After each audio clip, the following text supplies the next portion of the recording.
너 이제 좆된 거야, 이 새끼야.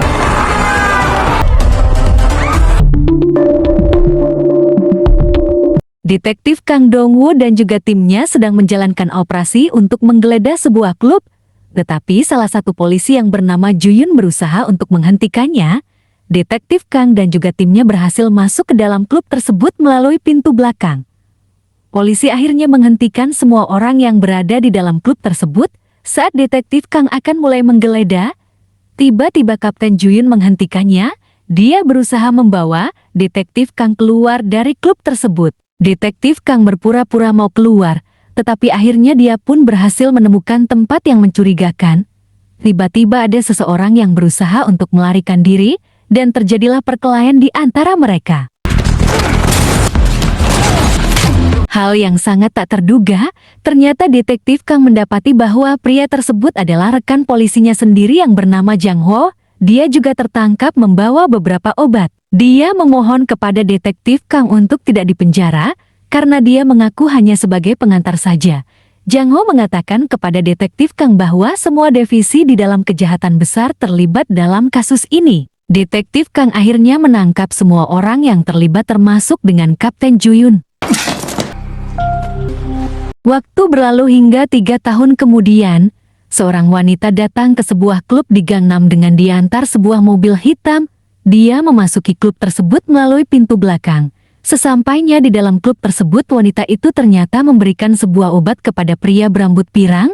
Pria itu pun kemudian buru-buru masuk ke dalam ruangan karena tamu sudah menunggunya. Setelah meminum obat tersebut, pria itu kemudian nampak pingsan. Seorang wanita bernama Jinny nampak menemaninya dan dia mendapati bahwa dirinya sedang terancam akan ditangkap.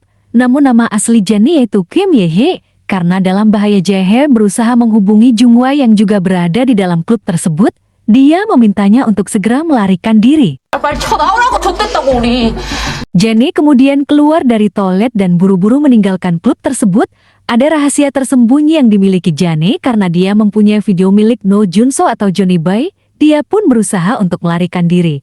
Sementara temannya Jung-hwa tertangkap oleh Sae-hye yang merupakan anak buah dari Johnny Boy. Dia pun meminta agar mereka segera menangkap Jenny atau Jae-hye karena dia mempunyai video yang sangat penting. Sementara itu, Yan Gil-ho yang merupakan mucikari, dia pergi ke klub untuk menjemput para gadis-gadisnya. Ternyata salah satu gadisnya yang bernama Oh Ji-young tidak sadarkan diri karena dia kedapatan meminum obat. Dia kemudian buru-buru membawa Oh Ji-young pergi. Setelahnya Yang Gil-ho mendatangi seorang pria yang diduga menjual obat kepada Oh Ji-young. Dia pun memperingatkannya untuk tidak menjual obat lagi kepada gadis-gadisnya. Seorang teman dari Yoon Gil-ho mendengar para staf dari klub sedang mencari Jae-hye. Dia pun menghubungi Yoon Gil-ho dan menanyakan keberadaan Jae-hye karena temannya juga tidak bisa menghubungi Jung-hwa. Dia takut terjadi sesuatu kepada mereka. Jae-hye menyimpan ponselnya di loker stasiun, sementara Yoon Gil-ho berusaha untuk menghubunginya tetapi diabaikan. Dia pun bergegas untuk mencari sementara Jung-hwa tertangkap oleh Sae-hye. Ternyata Jae-hye bersembunyi di sebuah gedung kosong. Dia juga berusaha menghubungi Jung-hwa tetapi tidak mendapat jawaban. Tiba-tiba sesuatu terlihat sangat mencurigakan dan ternyata Yoon Gil-ho datang untuk menemuinya. Di lain sisi, setelah membongkar kasus rekannya sendiri, Detektif Kang dimutasi ke sebuah desa.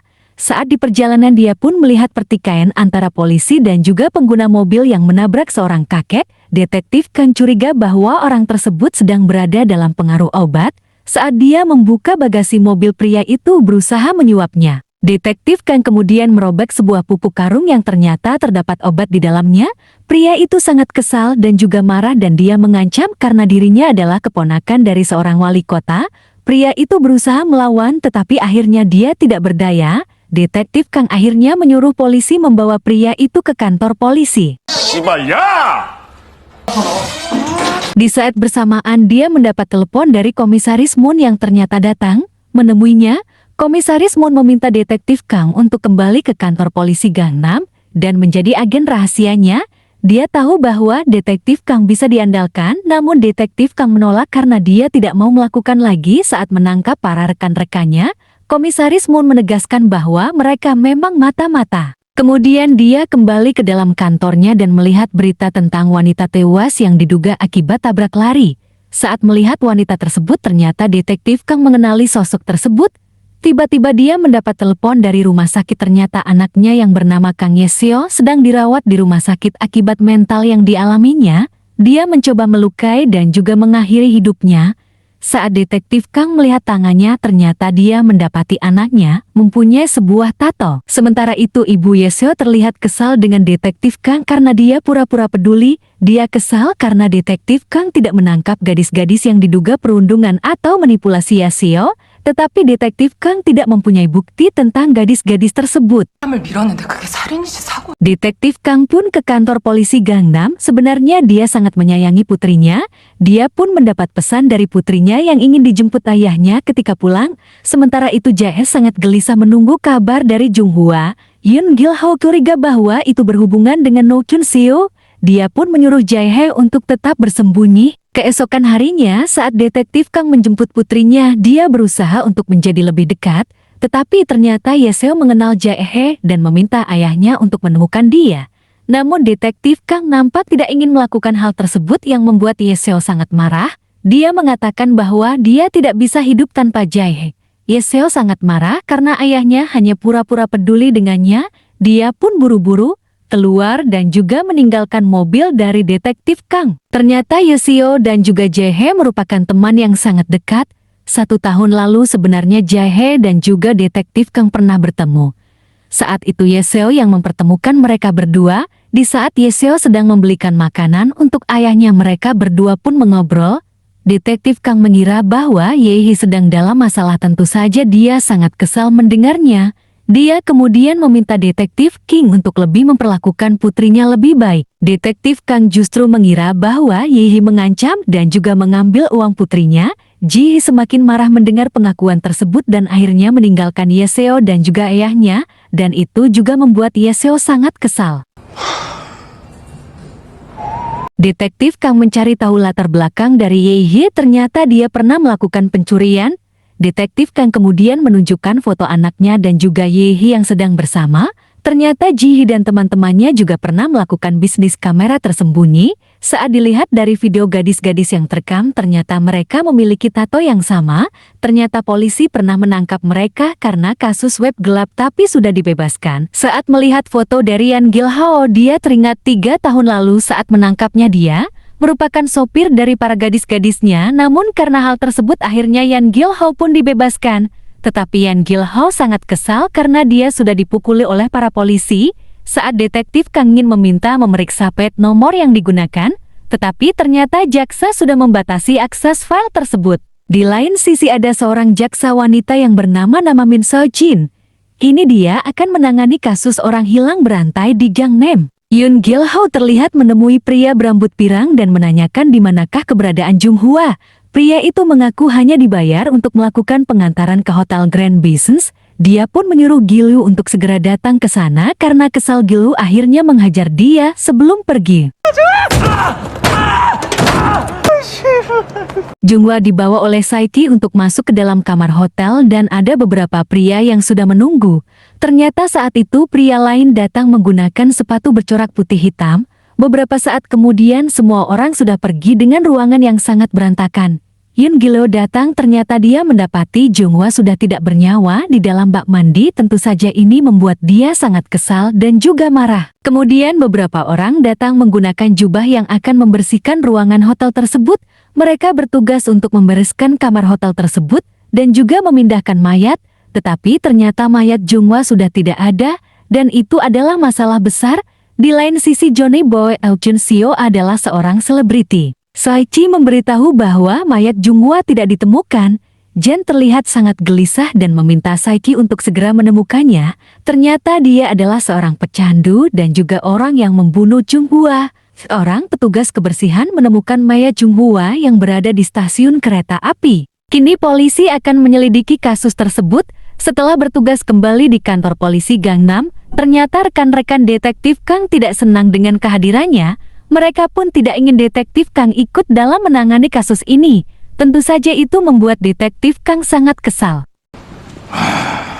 Hingga akhirnya dia mencari cara lain dengan menemui Jang Ho. Setelah dipecat dari kepolisian, Jang Ho kini membuka kantor detektifnya sendiri.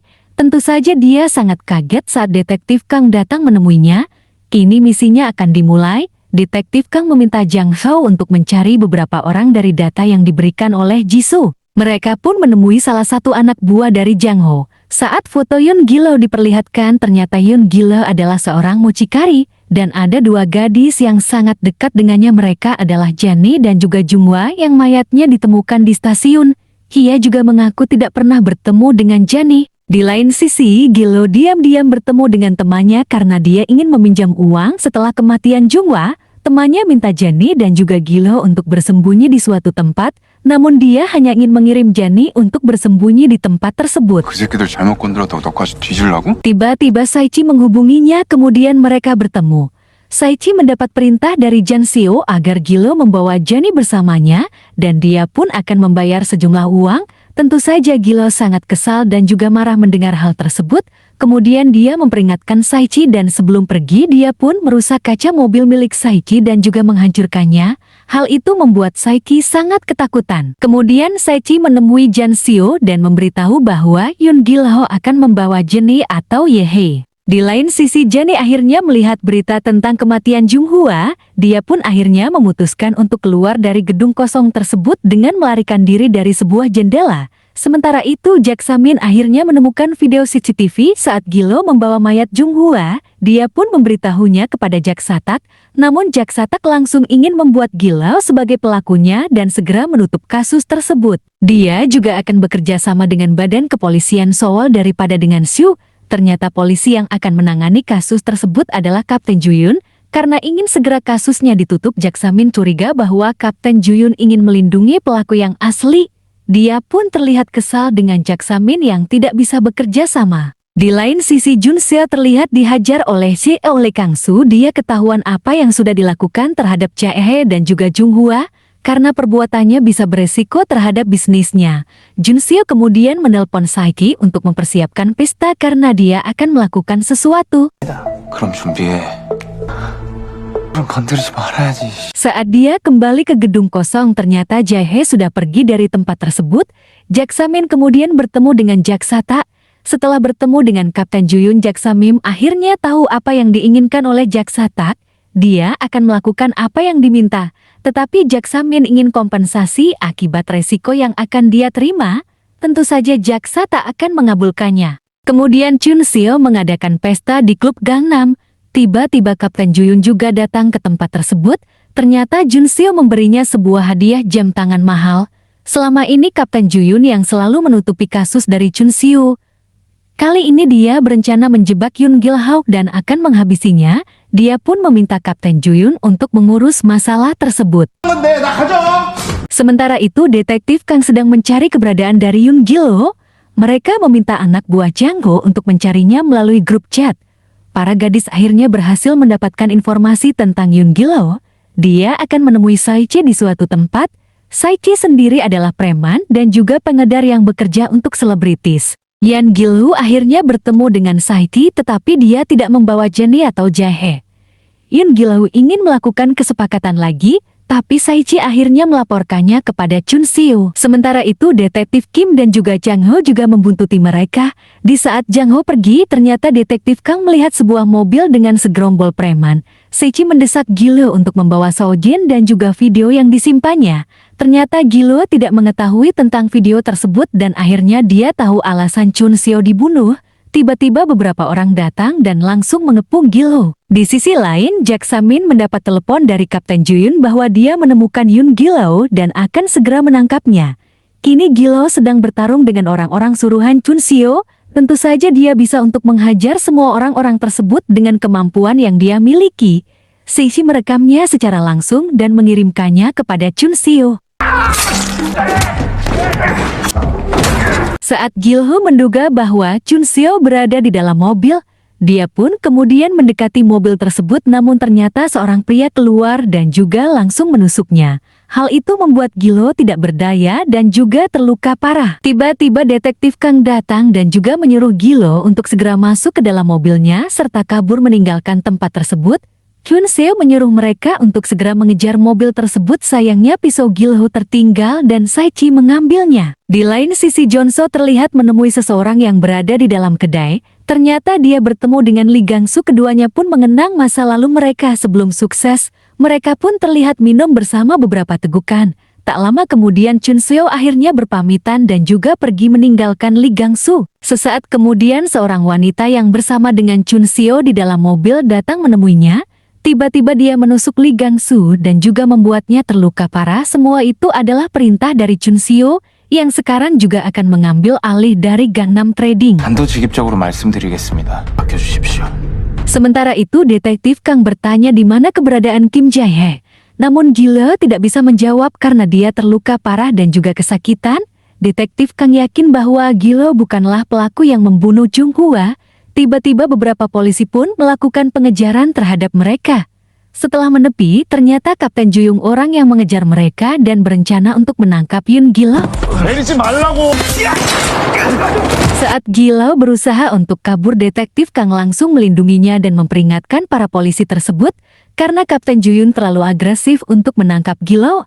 Detektif Kang curiga siapakah orang yang memerintahnya.